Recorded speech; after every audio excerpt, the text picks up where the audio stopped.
Welcome to the Alchemy of Ascension, where you will learn to raise your frequency to connect more deeply with yourself, your soulmate, and the divine.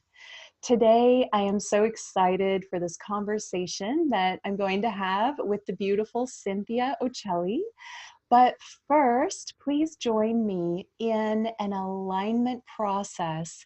And this is so that we can all get present and really aligned and open to receiving whatever it is that's for our highest good in this conversation today. So just begin by closing your eyes and breathe deeply into your belly, letting your belly expand. And then tune your awareness into your heart center and the light within your heart. And feel that light growing and glowing out around your heart, around your chest. And now tune in to the light of the central sun far above your head. This central sun is the heart of the divine masculine energy. And feel that divine light, the heart of the sun, moving down into the top of your head, all the way down to the base of your spine and the bottoms of your feet. And then breathe that heart light back up into your heart, joining with your heart light and expanding out around your chest. And now tune your awareness into the heart of the Mother Earth. This is the center of the earth. The heart of the Mother is the divine feminine energy. And then breathe that divine feminine heart light up through the earth like liquid crystal plasma, moving into the bottom of your feet and the base of your spine. And then breathe that light to the top of your head and then back down into your heart center, joining with the light from above and the light within you, creating a holy trinity of divine light. And feel that trinity portal expanding out around your body, filling the room that you're in, and connecting you to every other person listening and watching right now and across all time and space. And connect in with myself and Cynthia, knowing that we are here to support you on your journey, that you are not alone, and that we are all on this spiritual ascension journey together. And with that, go ahead and open your eyes, fully present. And thank you for joining us today. My name is Waxela Sananda, and I am delighted to have Cynthia Occelli here today. Cynthia is just an amazing person, and I had the luxury of meeting her in my hometown in Iowa several years ago. And we don't get a lot of spiritual teachers coming through there. So it was a treat when you came through. I was like, what? I have to go hear you.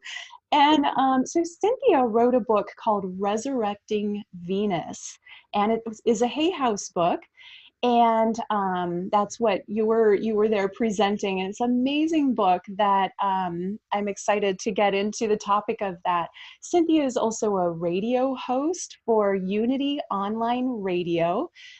Self-Centered with Cynthia Occelli is the name of the show, and also a mentor. So I'm just delighted to have you here. Thank you, Cynthia, for being here, and welcome. Thank you so much. I'm so happy to be here, and that getting centered and grounded visualization you just did was so beautiful and just creates the space for me to just feel already connected, already in the middle of it. It's like the warm-up is done, and I'm so happy to be here with you. Nice. Yeah, I love just getting present because there's so much rushing in everyone's day. And this is a moment we can take to just get centered and join together and be present.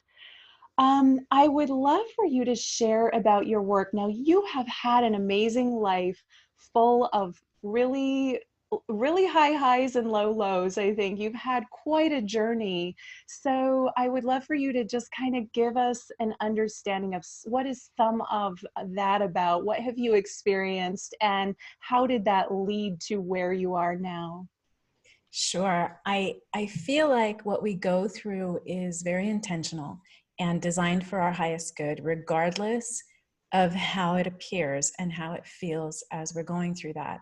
And that perspective has both saved me and shaped my work in every way.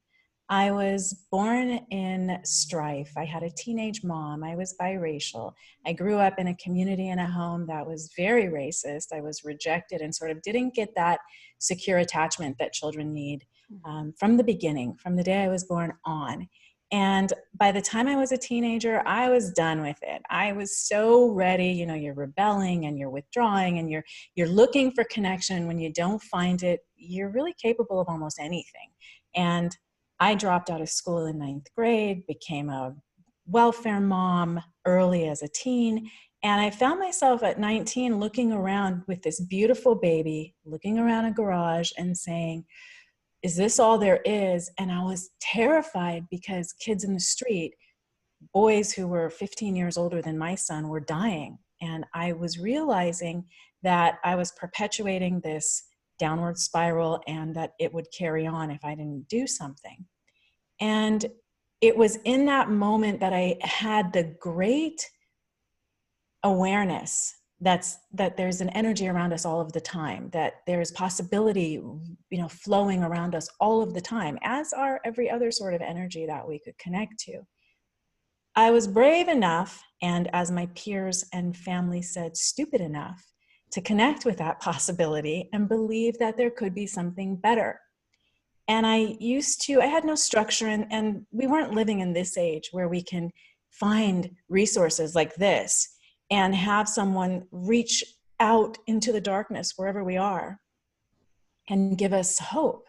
So I was very much on my own, but I was naive and wise enough to fantasize every day about what was possible.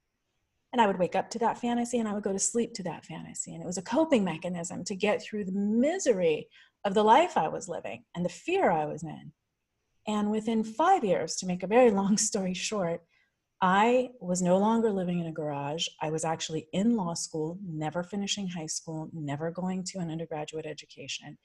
In law school, afraid for my life, like, could I do it? But that same energy actually had me complete law school in the top of my class. I was building a business. I was living in a home. I was doing all of the things that were literally out of the question. The odds were so against all of that. And that was my first concrete knowledge and understanding that the odds are irrelevant, that we are limited by our limitations, that the enemy is the enemy within, and it's really just showing up as fear and I can't, I'm afraid, and what if I can't?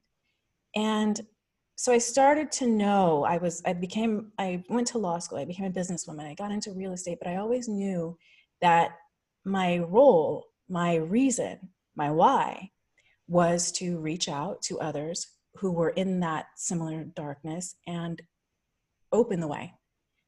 Just remind them, not like teach them anything, because I really believe that we have within us all of the answers. So just remind them and open the ways. So I started to make a transition in my business, and I was a business coach. And then I started to realize, well, business coaching always comes down to just personal perception, always comes down to what an individual is going through. And so it's really not relevant. Just if you get to the person, the business works itself out, because that's intellectual knowledge. And I was really hitting my stride. And then the man I was married to had a brain aneurysm.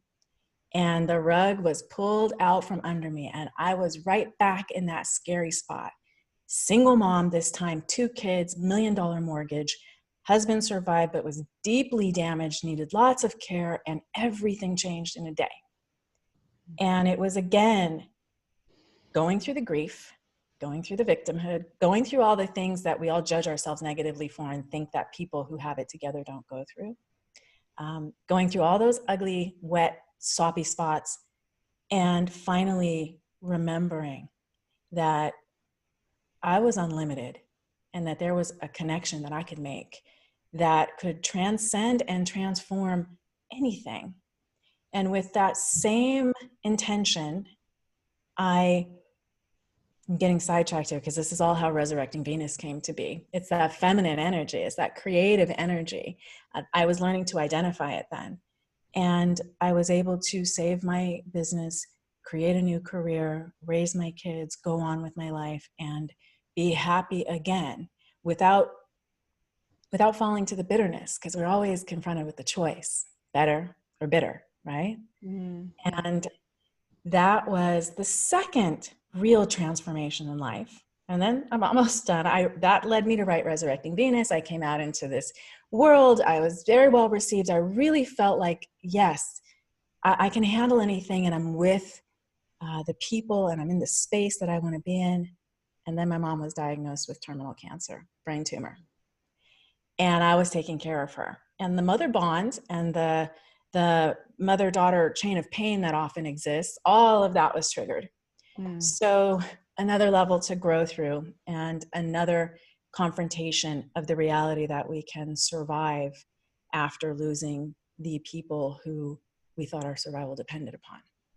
So those are three real PhDs that I feel like I got from life, and they lay underneath the foundation of all of the work that I do. My focus is to help women primarily, and a few brave men, get on their feet when they feel like there's no hope after death, despair, loss, challenge, bankruptcy, the perception of failure. I know that the way is made, and I love to be there to sort of get to guide it and get to shine some light on that. What a beautiful thing to do. And isn't it interesting how life just trains you for your purpose? Yes. If you hadn't gone through those things, you wouldn't be able to guide people out of their dark night of the soul, which is what you're describing.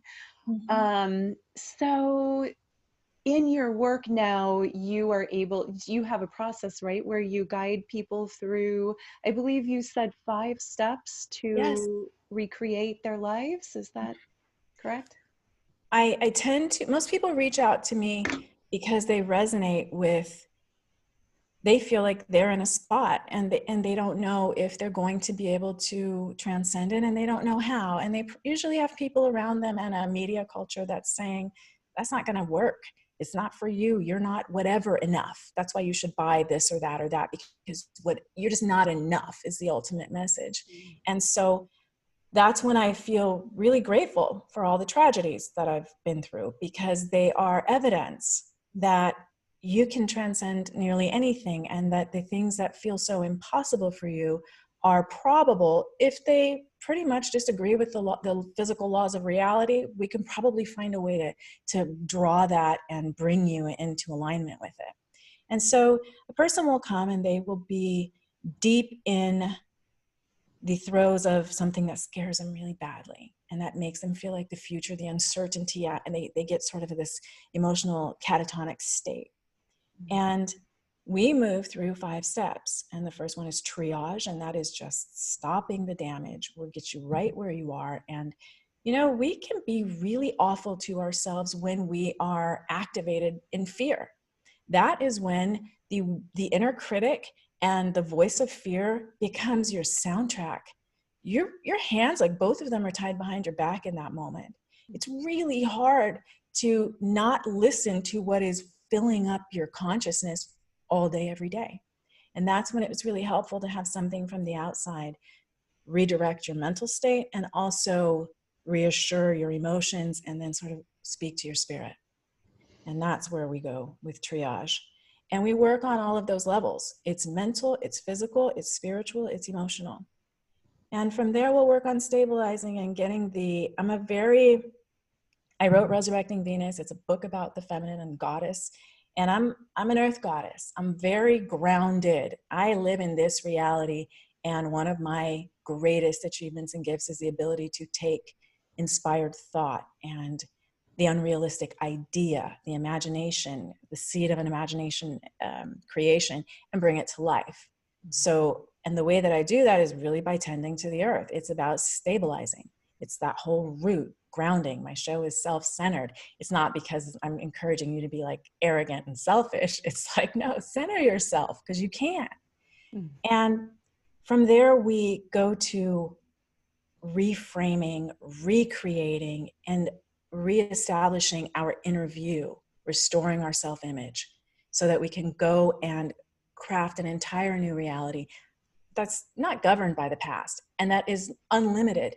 Only limits are really the physical laws of nature, not our own inner negative self-talk, and not our achievements of the past, not the person next door, not our parents, not the average person who, if you said, hey, you know, I was really thinking about making a change and trying something different. I think I have a gift to give. And they say, oh, I used to think that way too. It's just, you know, that's not the way the world works. Like that's what we're faced with.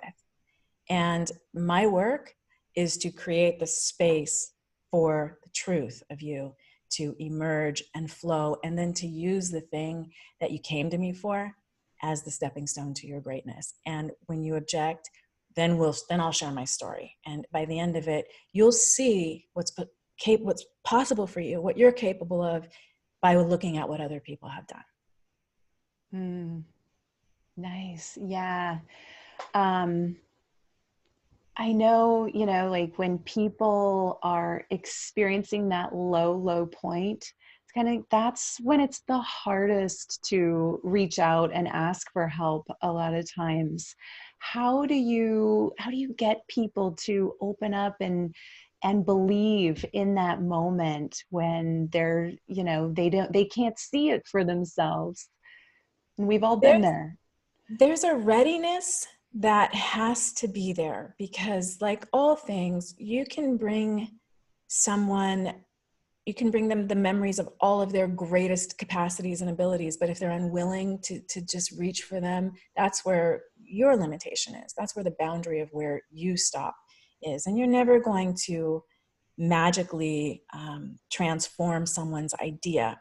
But within all of us, there is a space that comes in the process, in the grief, a what if, or does it have to be this way, or I'll do anything to get out of this, or I want to change this because I can't stay here, or the bottom is so bad it couldn't get any worse. There's one of these ideas that will come up that will send a person out to look, and they're looking to confirm whether their assumption of negativity is correct or whether there might be a hope for them somewhere. That's the little inch that I need. Just that little access, that little bit of possibility, because once I'm able to remind them of what's flowing for them, the truth within their heart, the energy within their being, the facts behind their creation, that you're here on purpose, not on accident, that the universe is brilliant, not cruel, that you're designed a certain way because you came here to do something specific, that your greatest expression is ahead of you, and that your very best days ever can be right there too. If I can just get your ear, I can remind you, and I won't have to convince you because, like I said, you have the answers inside. When you're reminded, you say, oh yes. And that little glimpse is the seed that everything grows from. Mm-hmm. I love that analogy. It's true, you know, we need that seed of hope, and sometimes we need someone else to water it, right? Yeah, absolutely. And how beautiful it is to do that for someone. And my goodness, I'm so grateful for all of the people who have done that for me in Yeah. any way, even the little ways. Like we don't have to take a person on in their whole entirety. Just the little gifts you can give of yourself, of your light, of your energy, of your goodness, of your seeing them. This is great for relationships. And say you're in a relationship with someone and it's frustrating, and you wish that they would get out of their own way, or there's all this agitation. There's so much power in you unilaterally by yourself getting into an energetic space and seeing them living in their greatest expression and behaving in ways that create their highest good. That energetic image that you create within you, you don't have to say it to anybody. You don't have to tell them, hey, I thought about you and I thought some great stuff. You don't have to say anything. It's powerful and transformative to just see someone in their greatest expression, because it's almost magnetic to draw them to step into it. And I do that with everybody. Like, I'll see the person and they'll be in the just the throes of despair and negative and self-criticism, and they hate everything about themselves, and I see something completely different. Yeah, and you create that vision or start that vision to happen. And that's so true that, you know, you don't even have to tell that person that you're seeing that, especially if it's like your children or your relationships. They're, you know, they're feeling your energy. They're picking up on your Oh thoughts gosh. subtly anyway. So if you're just putting that vision out there and you're emanating it, you're gonna change things. Mm-hmm. Um, Absolutely. It's great with children. It's so powerful with children. Because yeah. children, you know, you can say all the things you want to say. They get your communication under the wire. Yeah. They really know what you think. They're watching what you do. And you will behave differently when you're seeing somebody as their best. Hmm. Absolutely. Yeah. You know, even just telling a child who's failing a class, I know you're smart. I know you're smart. No matter what that grade says, I know how smart you are, you know? Well, you remind me, I just read a study recently that they did IQ tests for a bunch of children. Then they took the lowest IQ children and they told the teachers that those were the gifted children, and the lowest IQ children outperformed the gifted children. Wow. They're Because, just yeah. believing what society's telling them. And Yeah. children are so, you know, they are wide open to that. I mean, I think we all are to some degree, but children, they're, you know, they're being programmed every day.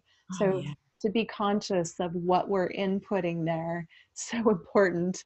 Yeah, and if you just change what you think of them, just Yeah. think of them as the most amazing, as good and honest and wonderful and responsible and kind and caring and intelligent and capable. Just take that on, and it slips through the ethers and it changes them.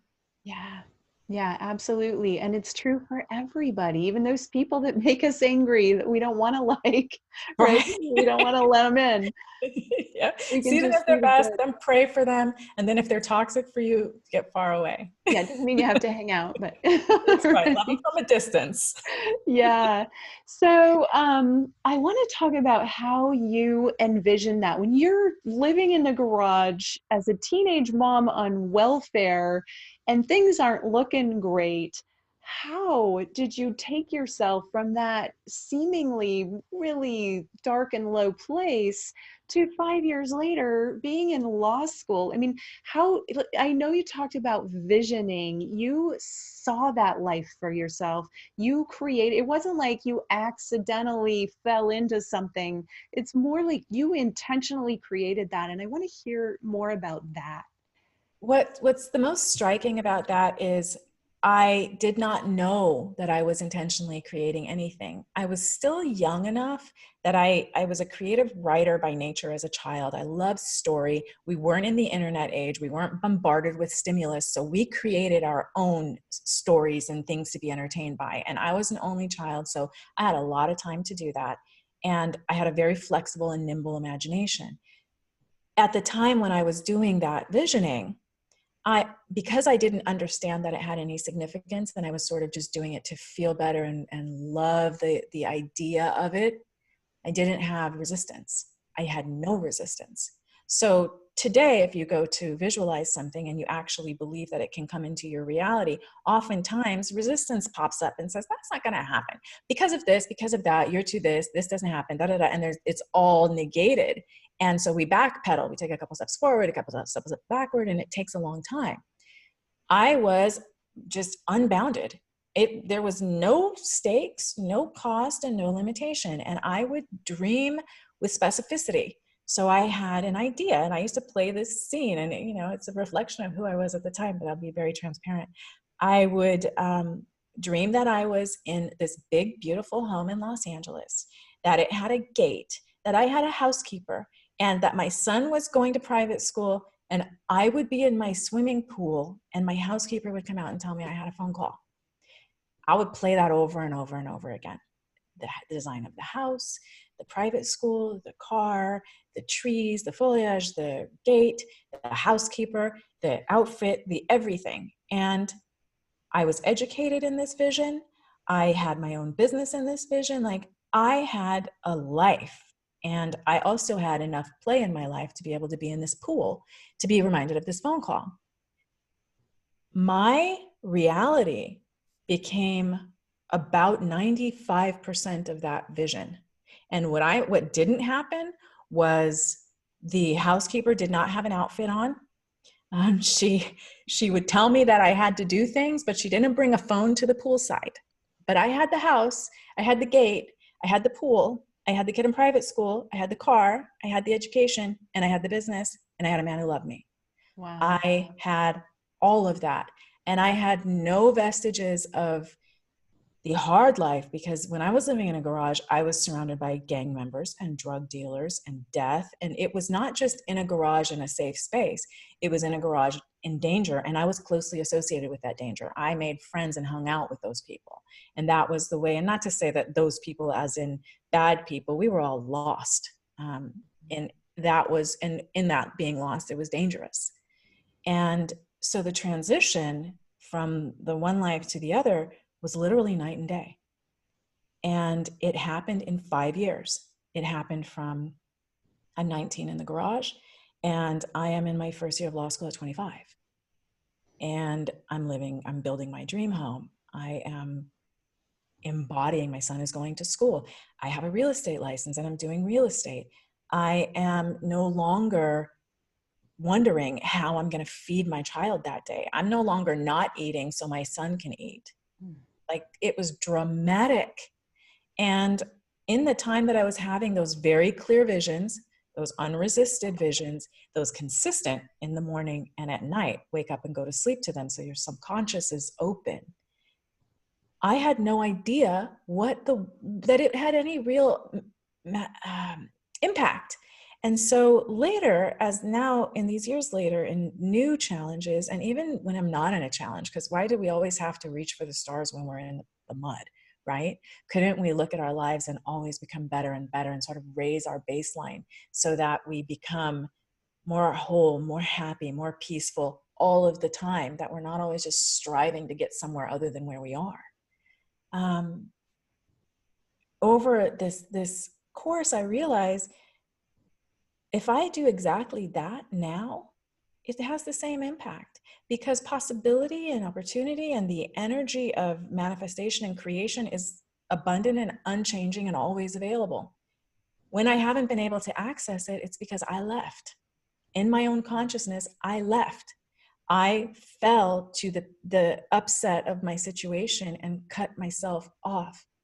And what's wonderful about that is, instead of me being a victim and feeling like life is against me, when I take authority over that, I realize, oh, if I left it, then I can return to it. If I stopped it, then I can start it. If it didn't happen to me, then it's available to me. If it's not being withheld from me, then it's still there.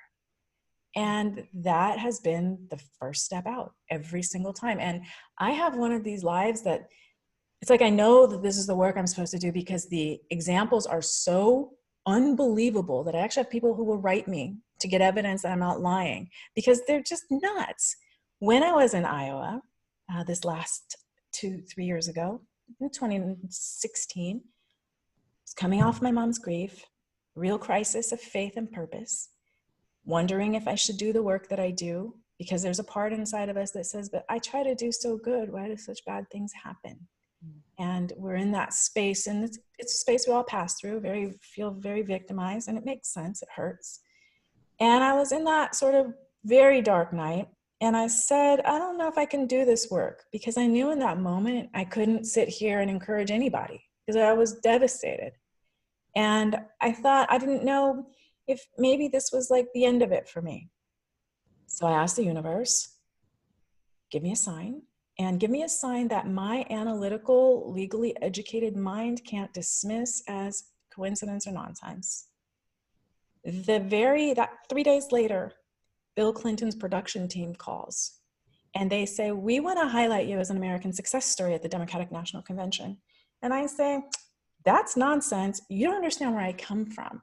I hung around drug dealers. I know I have all this stuff in my past. These are the skeletons in my closet. I'm going to save you the effort. They're like, no, we know. We've background checked you. We know your whole story. And we want to put you in this piece, in this video piece to be played there. And we want that for you. And I said, no. And they said, well, why? And I said, I'm in Iowa. I'm not in Los Angeles. I'm not in New York. I'm in a tiny town in Iowa, 2 hours from the nearest airport or 3 hours from the big major one. And they said, that's okay, we'll come.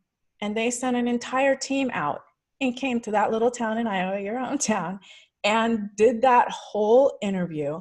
And in the interview, at the end of it, they gave me a letter handwritten from Bill Clinton. And it said, all of these wonderful things, and you did this, and it's great and everything, but it ended with, help us make more like you. And when I heard that, when I read that, it pierced my heart. Like, that was the answer. Like, I recognized it and I knew. And of course I burst into tears and got to cry on national television, and it was awful.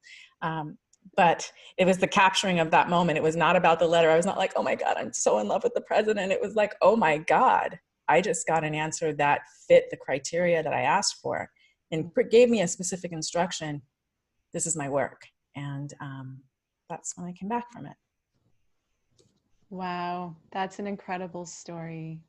And you've been such, like, from your teenage years, such a powerful manifester, even when you're, seemingly not trying, or because I think there's this thing that you just let it be. You put it out there, but you're not, when we cling to the vision, it can't fly and come back. And you Right. just put it out there and let it go, and it comes back in the most amazing ways.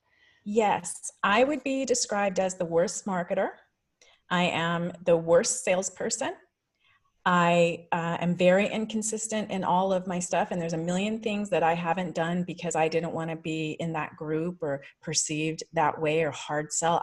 I do not like to assert my products over people, and it makes me like I'm the one in all of my groups of contemporaries that I have that I'm like the worst of them all.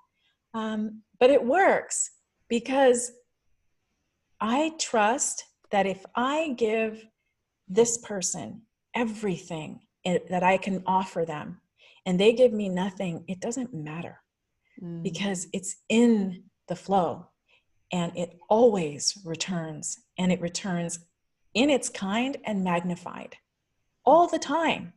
So I have a very abundant life. I'm extremely successful. And I can take great peace. I don't need to grasp and cling and grab or make anybody do anything. And that is a leap of faith that a lot of us have to make, because in this very real world, and I was on welfare in a garage, I know what it is not to have enough in the moment. And in the moment, sometimes the only solution is to go and make something that you can sell or get a job or find a way or borrow or cobble together. And I've done that. And in survival energy, it's often very challenging to rise into abundance energy. That's the goal, always. So take the action you have to take to satisfy the needs of the moment and raise your energy, raise your sights, and open up to the possibility and the fact that if it can happen to anyone, it can happen to you. If it can work for anyone, it can work for you. Because there are no chosen people, no special anything. I don't have something that someone else doesn't have. It's choices. And it's our consistency in reinforcing those choices so that we grow in that direction versus another. It's very simple. And it feels so slippery and hard to describe in spiritual and amorphous, but I'm so concrete. And the work that I do, the focus is always to just bring that into someone's grasp and to put the power back where it is, which is with them. Yeah, absolutely. That's so beautiful. The trust, and I think that's a huge part of living a spiritual life and doing a spiritual business, Mhm. where you have to trust. You have to trust. And when someone calls or is in need, you don't reject them because, it doesn't fit in the box that you created. And Yeah. then the box opens up. Oh, yeah. And I have so many stories of people over these years, sort of you make your commitment, you make your life, you set your intentions, and you live that. So you don't need to switch up all of the time. And it allows things to grow. And if you have patience, I've had literally people who started out writing me hate mail when I first came out in 2009. And I got hate mail that I was literally the demon spawn of Satan, was what someone said. Wow. It was great. Well, I was learning how to be in the public and take that without letting it stop me, change my message, or make me fall apart. Right. So I at that point I would have the conversation, and fast forward, here we are all of these years later, and that person is one of my greatest community members. They were going through stuff. They were going through their own challenges. And if you just can stay with your intentions and trust, like you say, trust. And if you can't trust big, then trust little and start writing it down. A little journal of things that happened, things that went well, things that worked out, things that, wow, that was great. Write those down, because we're programmed in our mind the way that we are designed physiologically to survive. We are not designed to remember the good things because they didn't threaten our lives. We're designed to remember the things that upset us, the things that threatened our equilibrium. So you got to balance that out. And you can build that energy of trust with yourself and trust with the universe, and it'll grow and grow and grow. Mm, yeah, so true. It's faith until it's trust, and then it's embodiment. Yeah. Oh, yeah. Um, so let's talk about that, getting into the body. And I know that's like groundedness is something you share about, and being, you called yourself an earth goddess, or Yes. yes. So, getting into the body and bringing that energy in, the embodiment. Talk to me about Mhm. that and how you see that. I'm happy to. So I'm an author with Hay House, and I was a host on Hay House Radio with a Resurrecting Venus show. And I'm on Unity Online Radio now, spiritual radio. And I meet a lot of people in my community who are just the light of the world. Okay. The focus is on the heart center and loving speech and inspired idea and divine living, and so compassion, right? And there's this upward energetic, and it's beautiful, and we need that. And if you go out into the world, you'll find a lot of places that's those centers are not even accessed. They're not expressing, they don't seem to be expressing at all. So it's a beautiful thing. The downside for those of us who are very overweight, and I don't mean that in a negative way, I just mean heavier in those expressions, is that they often come with the same life experience.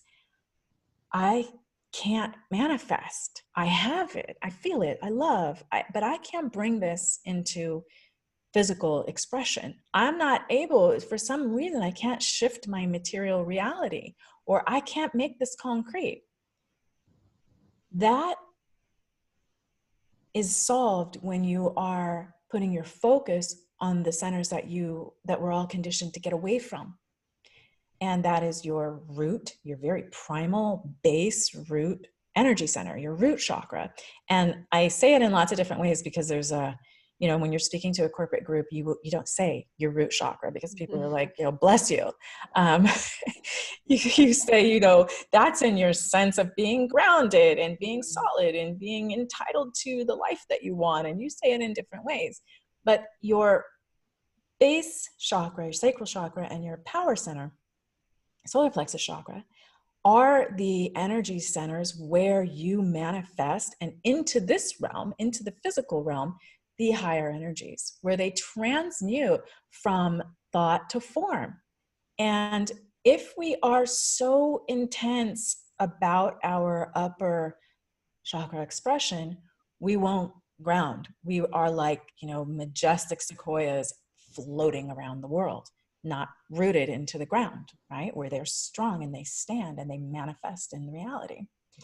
And so a lot of my work is around being rooted and being entitled to belong where you are and to feel that, to own your space and to feel that, and to take care of your physical needs, which is often viewed negatively by our society or by our spiritual cultures. It's embracing that so that you have the root to support everything else, and that you have the physical action to manifest into your own world.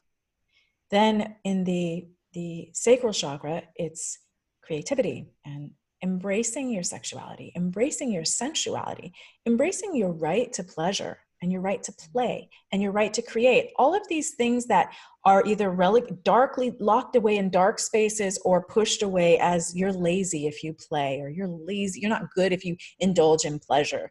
All of those things that we're sort of, as women especially, we put to the back of everything, our own sensual satisfaction. We shove that, at the bottom of the list.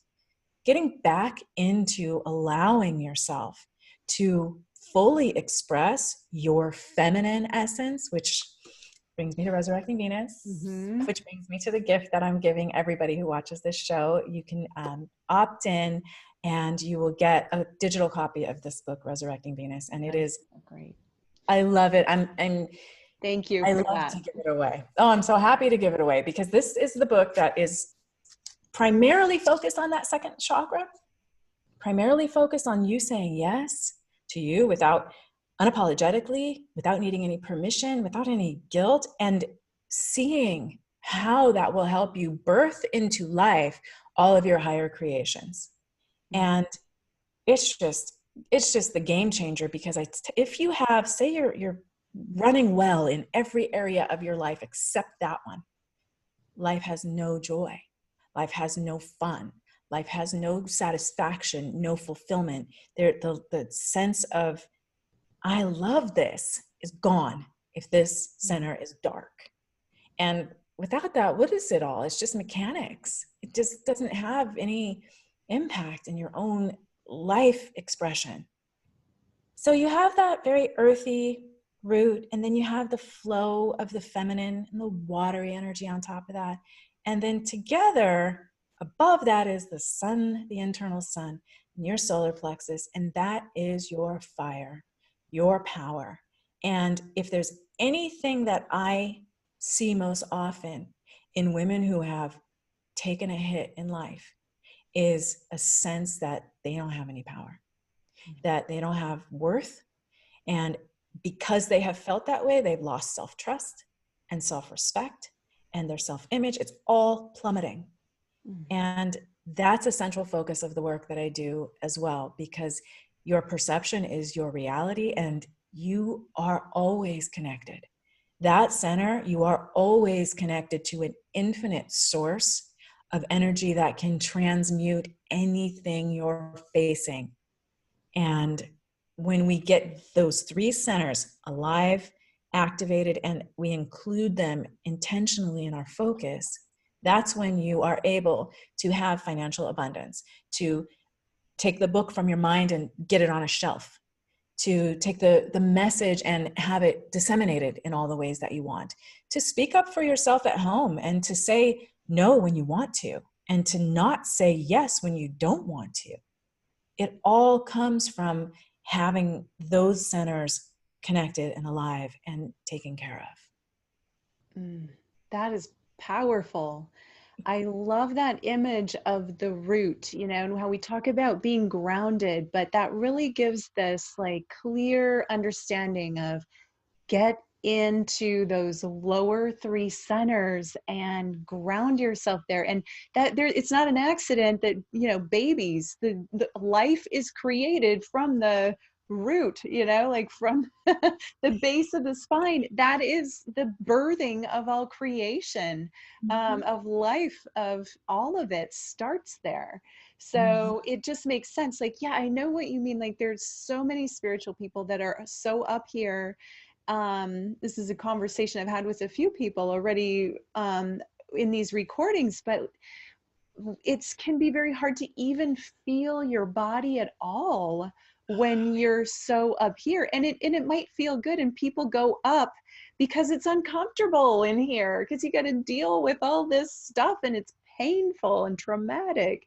But yet when you can ground in and you can tap into that root, that's where everything starts to work. And you have to excavate and go through that junk, the baggage, and clear it, but then you get the good stuff. It's worth Yeah. it. Well, you have to see it rightly. You're so right. You're going to get in there and all that stuff, all your tribal stuff, all your family stuff, all your stuff's going to come up in these lower chakras. But avoiding it doesn't mean that you get to have the good stuff and not deal with it. It just means that it acts to stop you and block you and limit you for as long as you choose to ignore it.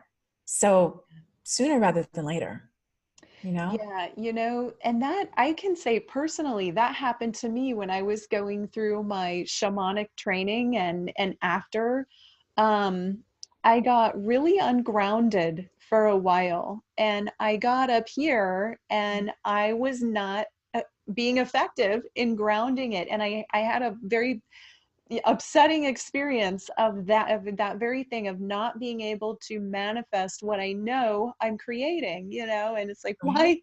why? Yeah, that really spoke to me, because I had that, I felt that, and I know, like, that's why we've got to embody, and we got to deal with the junk. And I know it's not fun, but it's so much fun after, like when, It's and, worth and not that it's ever done, because life keeps lifing, but it's layers, but you get rid of those layers and suddenly you feel alive. You feel in ways you've never felt, and you get to experience love in a new way, and relationships and intimacy and connection with other people and your family and life and the earth. And even walking in the sand or swimming in the ocean is like this amazing decadent experience after that. as it should be, right? As it Yeah, should be. it's worth it. One thing to add to that, when you're manifesting, when you do have those great inspired visions, if you're connected to your pleasure center and you can infuse those visions with feelings of joy and pleasure, everything gets better faster. And on an intellectual, on a purely the way our neurological level, the way our brains work, your mind can't tell the difference between this real conversation I'm having with you and one I could imagine.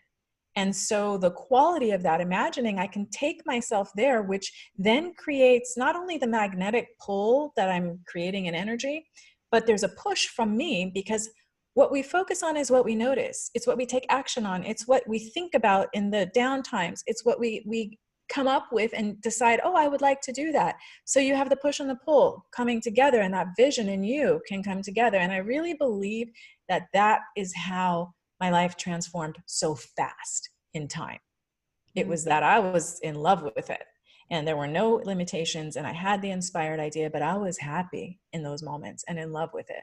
And I visited that so often that it just jumped out of me. Mm, beautiful. Yeah, I love that conversation. That I think that's going to be really helpful. I hope All so. of it. Put pleasure in, have fun, play, right? Yeah.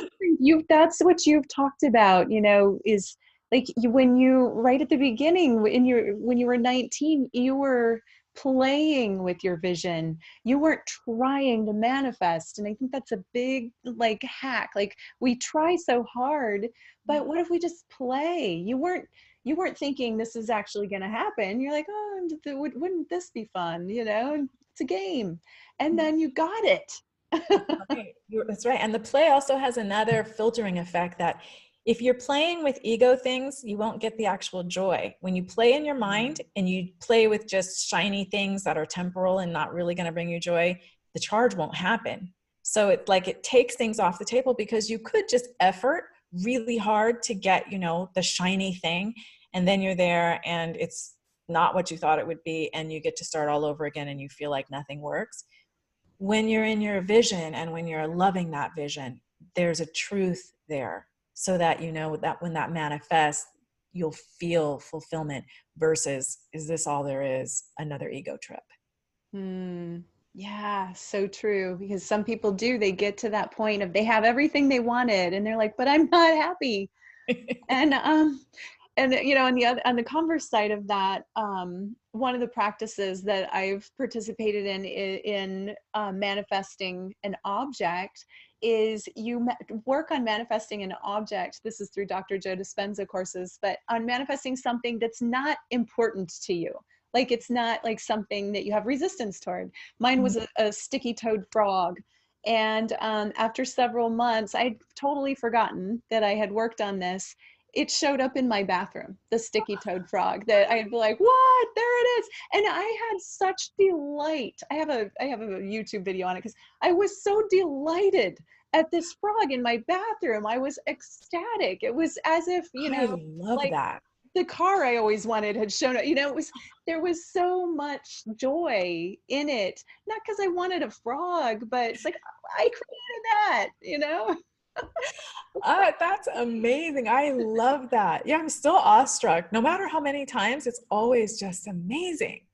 Yeah. Yeah. And when you can make it fun, I mean, why not? That's, you know, it's creative, it's fun, it's play, it's Mm. grounding, you got to have the joy. Life is supposed to be fun. That doesn't mean it's always going to be, but you got to put the joy in. Yes. Yes. And the sooner you're able to put the joy in and cultivate it, the more you're going to have and the more it's going to last, because your baseline state of happiness can rise if you work on it. Yes, absolutely. Well, we are getting toward the end of our hour now, and I don't want to go without presenting. You have your wonderful free gift offer, Resurrecting Venus. Mm. That's going to be a free download, you guys. Go get that. What a generous thing. I mean, who doesn't want to read your book after this conversation? And if you've already read it, read it again. That's so generous. Thank you. And then you're also having giving us a $97 offer that is Discover Your Truth, Passion, and Life Purpose. It's a course. Mhm. So, would you tell us about your course? Sure. This is an online course. You download it. It's got audio sessions and a video, and then heart workbooks to help you go through it. And it's really about revealing and embracing your truth, your passion, and your life purpose. It's sort of peeling back all of the layers that we allow to be there or that others have placed on us and that take you away from what you're really here to do, what your greatest expression is. And so for people who feel like they're stuck or everything they try, they just don't have the fulfillment, or they know there's something more, or even if they know what they want to be doing because it resonates with their soul, it's sort of a empowering permission. It's sort of a statement of let's go down this path and let's leave behind all of the things that aren't serving you. Let's identify them, and let's also recognize that your limitations are defined by your inner belief structure. So let's widen that and let's embrace what's true for you. And so it's sort of this guided discovery. It also has a meditation with it. And then in the end, there's a discussion I added recently about the psychosomatic manifestation of negative energy in our bodies and in the way that we live and in our belief systems. And then I give 3 really effective methods for releasing those limitations. So I could go on forever because I love, love, love this course. But when you click through, you can learn all about it, and I hope you'll take it. I'm really excited to share it with you. Wonderful. Thank you for that. And that's also such a generous offer. And you know, something I hear all the time from people is, I wish I knew what my purpose was. Yeah. And you know, so this is access to that, one of the core issues that so many people are struggling with. Like, what am I supposed to be doing? Yeah. And yeah, I mean, there's nothing like knowing your calling, knowing your purpose, and then living it. There's so much joy and passion in that. So thank you for creating a course specifically for that. Happy to. I'm excited. I'm excited for everybody to get it. Wonderful. I am too. And I just have enjoyed this so much. Thank you for your time and your generosity and everything you shared. It's been such a valuable and deep conversation, and I got a lot of takeaways myself. So Well, thrilled. that's something. I'm happy about that. And I'm so grateful to be included with all of these great speakers. And you're such a light. And I'm so grateful that you remembered me through all of these years and reached out, and that I got to be here and do what I love to do the most. So thank you. Mm, yeah, my pleasure. And thank you. It was just a joy. And thank you all for being here, for watching, for sharing this time with us. If you got an aha moment or something that Cynthia shared really impacted you today, or whatever it is that you got out of watching this, reply to that email that you got today and let us know. And I will be sure to share your responses with Cynthia, because we love your feedback. We love to hear what you got out of it. That makes it really fun, even more fun to share. So let us know by replying to that email. And with that, I'm gonna say goodbye. I appreciate you all so much. I appreciate you, Cynthia, and namaste, everybody.